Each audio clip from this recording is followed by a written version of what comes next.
Today, we're learning how to create the infinite zoom effect, a super cool effect that makes it look like your video is continuously zooming in forever.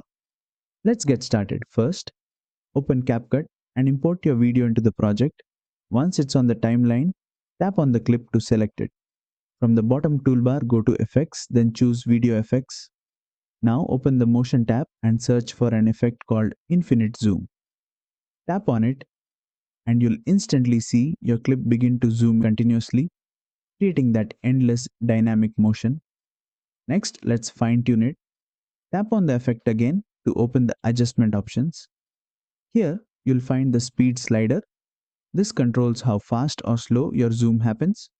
If you move the slider to the right, the zoom becomes faster and more intense, great for energetic edits. If you move it to the left, it slows down for a smoother cinematic style. Preview your clip and adjust until you get that perfect zoom rhythm that matches your video's tone.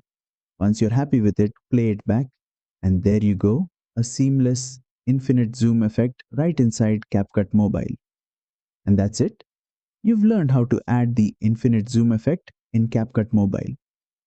If you found this tutorial helpful, don't forget to like, share, and subscribe for more quick and creative CapCut editing tricks.